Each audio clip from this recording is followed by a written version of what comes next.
بسم الله الرحمن الرحيم. وعنه أن امرأة سوداء كانت تقوم المسجد أو شابا ففقدها رسول الله صلى الله عليه وسلم فسأل عنها أو عنه. أبلغت أبو هريرة رضي الله تعالى عنه یو زنانه وه د رنګ نه توره وه جومات به جارو کو یا یو ځوان و نبی علیه الصلاة والسلام نه څه ورځې هغه ورک وي نه موندلو د دغې زنانه یا د دغه ځوان باره کې تپوس وکړو چې یو کس و یا یو زنانه و جومات به جارو کو د جومات خدمت به یې کو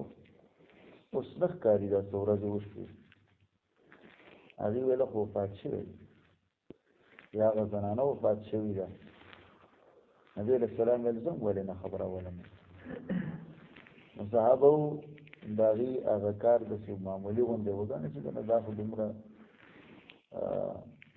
قیمتي زنانه نه ده یا قیمتي ځوان نه ده چې د جومات خدمتګار دی او ځکه نبي علیه الصلاة والسلام ته خبر نه ورکړي نبی علیہ السلام ویل ما ته قبر وښایه قبر یې ورته وښودلو نبی علیہ الصلاة والسلام د جنازې لمونځ په قبر باندې وکړ او بیا وفرمایل دا قبرونه د تیارو نه ډک دي الله تعالی یې روښانه کوي رڼا کوي چې زه پرې لمونځ وکړم نو دا قبر د تیارو ځای دی نو الله رب العالمین چې زه په دې باندې مونځ وکړم نو الله یې ورته روښانه کړي په دې روایت کې یو خبره دا ده چې د جومات خدمت دومره قیمتي څیز دی چې رسول الله صلی الله علیه وسلم په خپله باندې وایي چې تاسو ما ته د هغې خبر ولې زه هم ولې نه خبرولم نو دا دومره قیمتي عمل دی دویمه خبره دا ده چې ګوره سړی وفات شوی دی یا زنانه وفات شوې ده خو رسول الله ته پته څومره لویه مسله ده چې لکه په کلي کې غم وشي او رسول الله ته پته نشته دی دلیل لري خبره دی چې عالم الغیب یو الله دی دارنګې بیا ورته وایي ما ته قبر وښایې که نه قبر ما ته وښایې پته لګي چې قبر مو ته معلومه نه و او د نن زمانې پیر صاحب دی ملا صاحب دی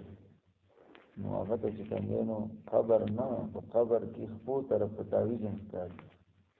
ولا څه ته دی د پیغمبر نه هم جوړ اوچت دی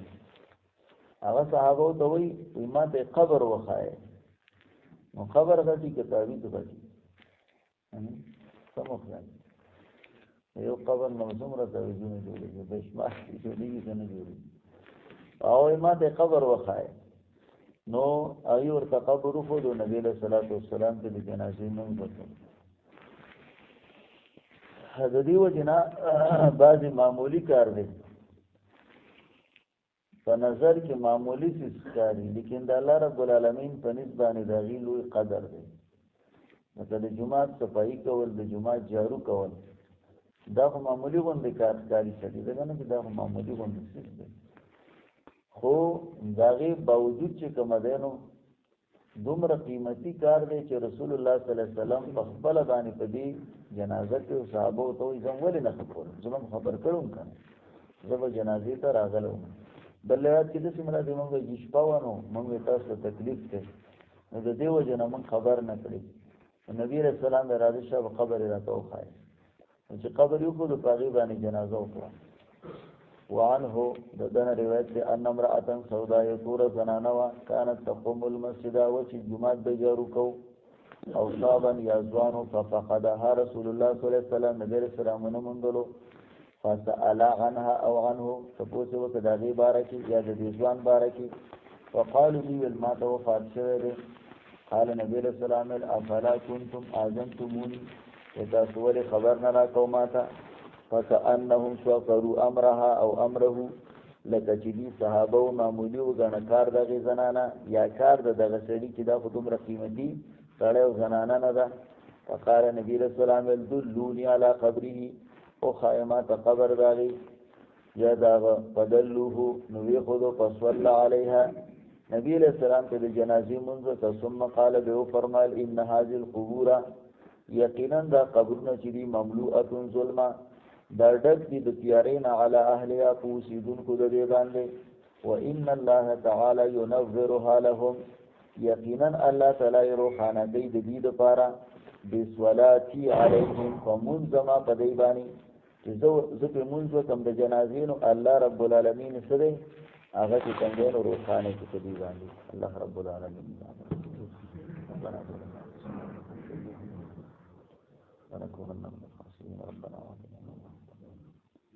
على رسولك ولا تخزنا يوم القيامة إنك لا تخلف الميعاد